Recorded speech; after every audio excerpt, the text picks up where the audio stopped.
one of my favorite types of genres is film noir. Right. What was your intention in creating a modern day film noir and putting this all together? How did it come about? I tend to start with genre and play around in spaces that I've never played around in. I've done horror, I've done sci-fi, but I had never done the crime film, and I've always wanted to do that. So it sort of started there, and then it's a matter of finding the movies I love, finding the books I love, immersing myself back in that soup and seeing what comes out. And for me, it was this movie. Well, what was the, did you have specific, influences in what, when putting it all together? Because I kept thinking Blood Simple, Kill Me Again. Certainly, you look, the Coen brothers are my favorite filmmakers of all time. Yeah.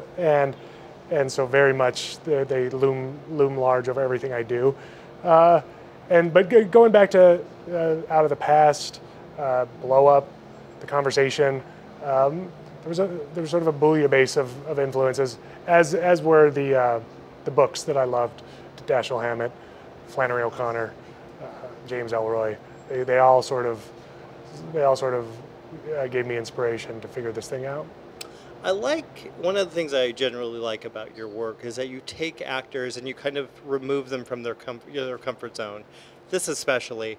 Is there a thought process to that, or what goes into making Chris what he is here? Which I don't even want to say because you don't want to give it away.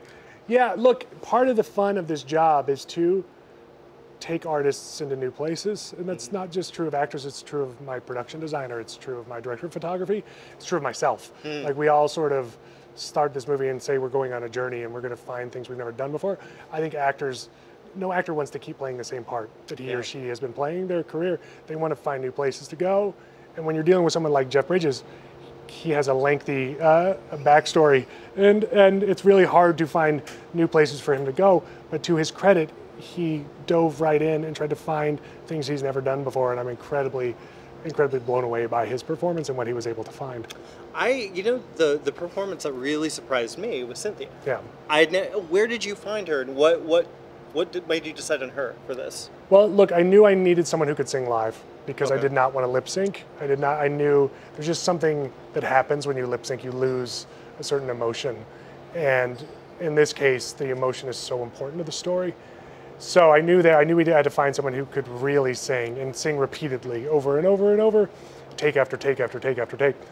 So Cynthia is sort of, if you know theater, you know the name Cynthia Erivo, because her performance in Color Purple was one of the great performances in theater history. And so I had my fingers crossed that she would take to this and sort of click with this character, and she walked in and just was Darlene Sweet. Yeah. Well, I love the feel of this. The period, was that always having it in that period, and that's beautiful. The 58, right? It actually takes place in '69. It starts in 58, yeah. and then jumps 10 years later to '69. Yeah. But yeah, that was always my intent because I love the '60s, and when you get to be the director, you get to pick what you're shooting, and I wanted to play around with '60s clothes and '60s fashion.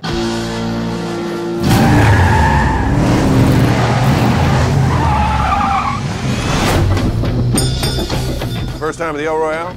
You have the option to stay in either California or Nevada. I always wanted to stay in the honeymoon suite, even though I'm not currently on my honeymoon. What are you doing out here? I got a job singing in Reno tomorrow. Don't pay nothing, but singing. This is not a place for a priest, Father. You shouldn't be here. It's a little too quiet in here. It gives me the willies.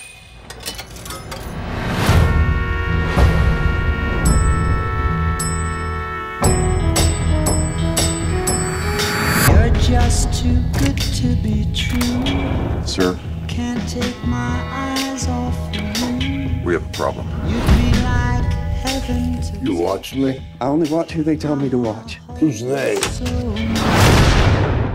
Management. You think you could just take what's mine? I wouldn't come a hunting.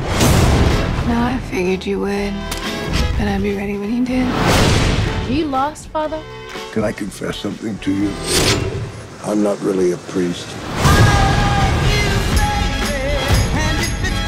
It's a game. It all starts with a simple choice. Would you mind opening the door? No, I ain't gonna do you then. Which side are you on? Right, wrong, God or no God? Red or black? I've done horrible things. So's everybody. Shit happens. Get the whiskey. You're